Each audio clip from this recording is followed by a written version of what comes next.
I'm Niall Murphy, CEO and co-founder of EVRYTHNG.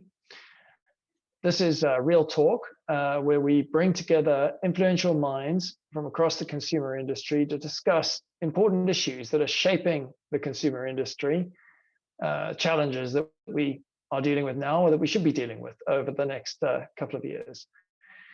So today I've got the great pleasure of having a conversation with Marie Scichili, whose reputation really needs little introduction.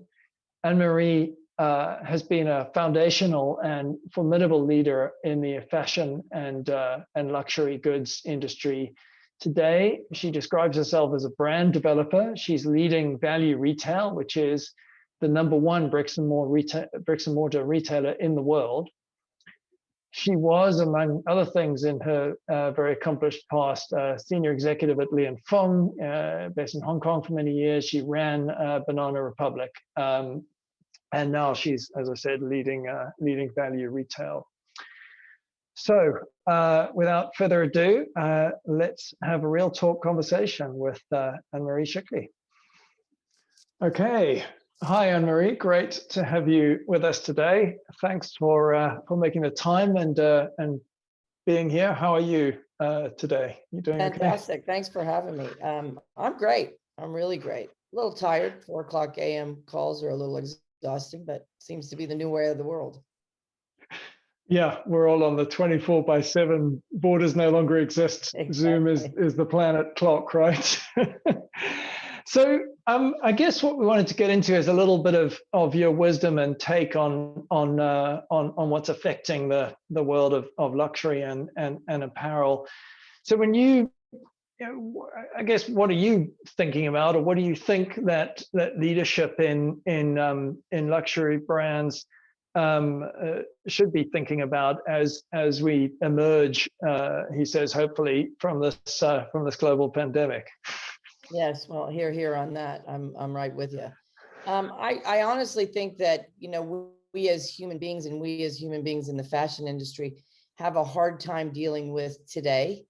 And I think that today has become front and center as of, in our old world, it used to be that you would plan out and you'd have 4 different seasons and you'd have your fashion shows and you would be planning way out in advance for what was going to be and then looking at analytics. And I find that today you really can't rely on yesterday. When you talk about 2019, it sounds like 1862. There's no difference. That's over.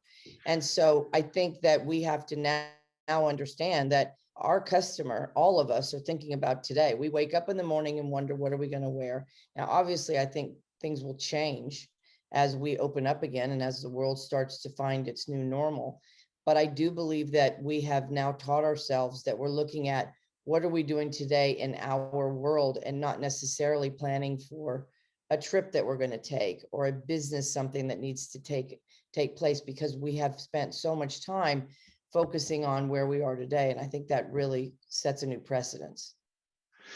Yeah, it's fascinating because I think a lot of conversation was sort of logistical about the disruption to production and supply and so on, but there's also been a massive disruption to consumer behavior and perceptions of need, as you say, and I think a general now acceptance that people are going to behave differently in the world post this pandemic than they were behaving before that. Do you agree with that?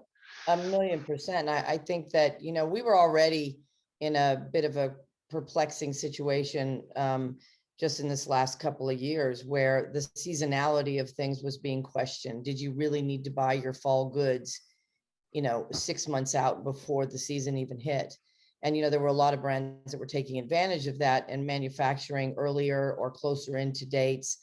And I think now that we have taught ourselves that there's so many different ways to communicate to the customer, and we as customers know that there are so many different places that we have chosen to go and get our information, even when we're allowed to get back out there, I think we still will be looking at our 5, 6, 7 different places that we went to for information. And we're thinking about today, which means the seasonality end of it is going to be quite challenged. And so your time differences and the time that it's going to take from the time of concept to delivery is going to be quite challenged.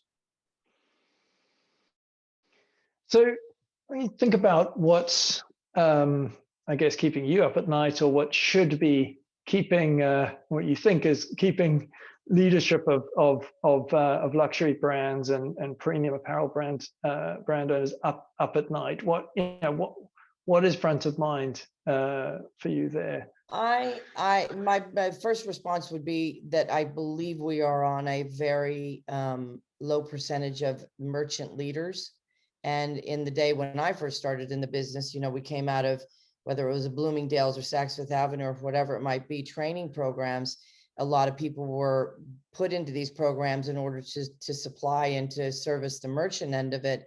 And then the financial world came in and started to dictate what was going to happen, and they became the leaders. And I think that's when a lot of our fashion end of the world started to go upside down, because you can't run a fashion business with a strong and inflexible finance mind.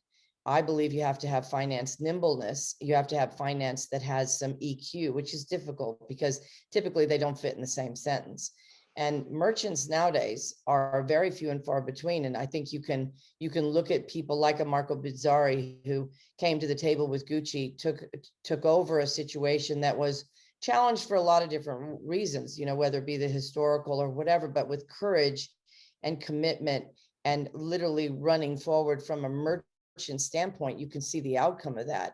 And it would be the same example if you were to go back in when Angela Arendt was running Burberry and came in. It was a very established brand, but why were they able to leap forward? They had an extraordinary leadership base in the merchant voice. And you can go through the entire industry and do that formula, and you can see who's got a strong merchant voice from my point of view, and who doesn't. And I think we're lacking in that merchant world. So I guess following that through, we think about, I guess we're all focused on the next 6 months, I suppose, but if we think about the next 24 months, right?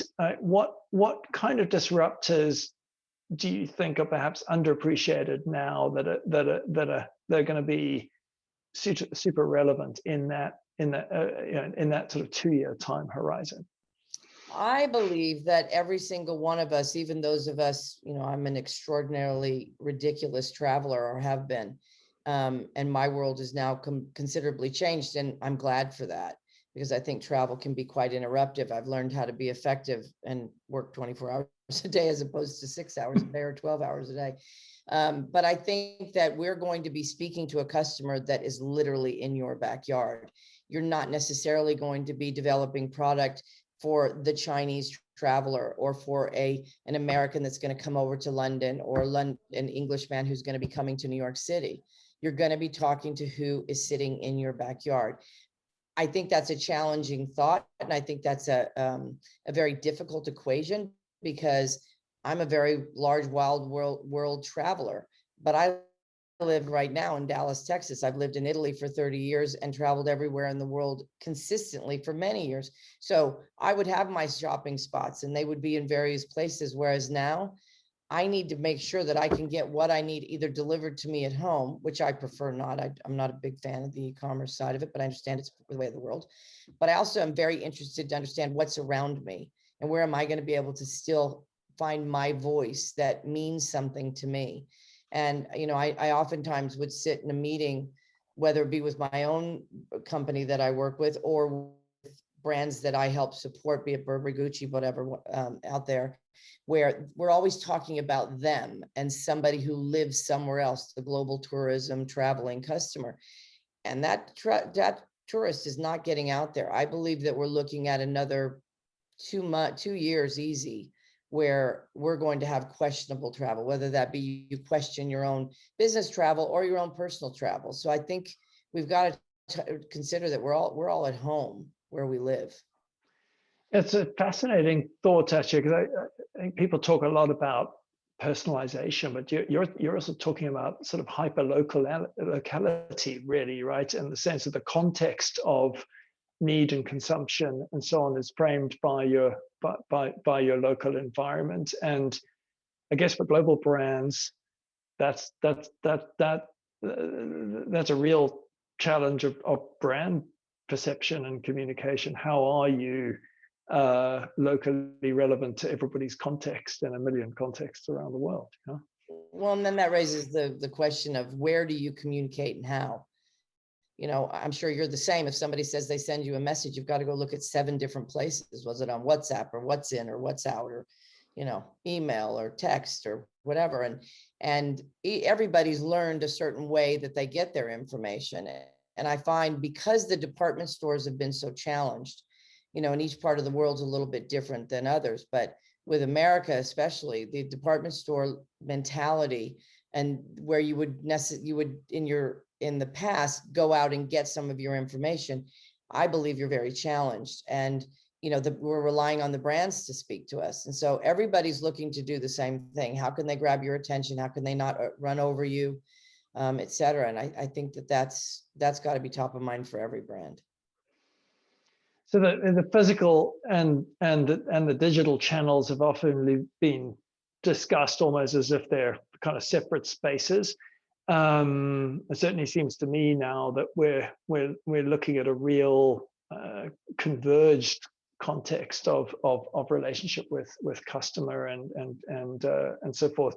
How do you see that, right? The physical and the digital working together? I 100% agree that it's one voice. You know, if in our traditional outlet business we would always be bricks and mortar, we're now doing about 2% of our business on virtual shopping, which we course corrected in June of last year and came out. We never did any virtual shopping before, but with the insistence of being closed down rather than going out of business or, you know, being stifled for where we are, what we were handed, we went into motion very quickly. And I think that the customer now 100% expects service and wants the appropriate and honest information.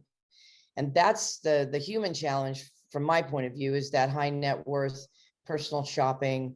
You know, you can be a high net worth or personal shopper, even if you're buying a cheese grater. It doesn't matter. It doesn't have to be that you're going out and spending, you know, $20,000 on an item, whatever. People are expecting customer service. And that is a very human touch. And that digital experience isn't the robotic side. You've got to tell a story, but you've got to do it in a way that's very quick and not bore people or not lose their attention. And then the whole operational end of it, if you don't have the operational end, you'll lose people by the time they get to their baskets and, you know, how do I get it fulfilled or how do I return it? You know, that kind of thing. So what are you most excited about? We talked about the challenges, right? But when you you sort of look, I guess, optimistically forward here, right? Like what's exciting you? What new space is opening up? I'm excited to see where the brands are going now and really understanding how these top luxury brands, especially because I believe that they dictate a lot of what goes on as the brands filter down into bigger mass brands. And I'm very interested to see how much of a strong effort they're putting on sustainability and really putting their money where their mouth is. You know, I believe that we've got to be more transparent. We've got to stop using factories that we know are incorrect. We've got to now bite the bullet when, you know, there's so many companies that would be so interested to get in or have been interested to get into the sustainability side of the world. But as soon as you start sitting down and going through the finances and then the timing that it might take or something you might have to adopt, it immediately goes into, well, you know, let's do that next season because we can't really do that this season. And that's no longer the way it is. And I think the customer is going to feel some of that. I think there's going to be a stock shortage. So I'm excited to see who has the courage in the business, whether it be the department store side, like I see Andrew Keith, who's moved over to Selfridges. I think he's going to do a phenomenal job because he's got that kind of mentality. I'm excited to see, again, you know, where Gucci is going to course correct itself and keep going on the success that they've had, or, you know, some of these traditional businesses or businesses that are mass, like a Michael Kors, et cetera, and understanding the game, both from a merchant finance and operations level, it is quite complex. If there were ever a time in our world of fashion where we're going to be expected to put our big boy pants on, it's now. Well, that's I think a very appropriate point to wrap the conversation. I'd love to have another debate with you about the sustainability situation. We can do that at another point. So And Marie, thank you so much for your time and your wisdom as shared today, and wishing you well and success in this brave new world we're operating in. And you, thanks.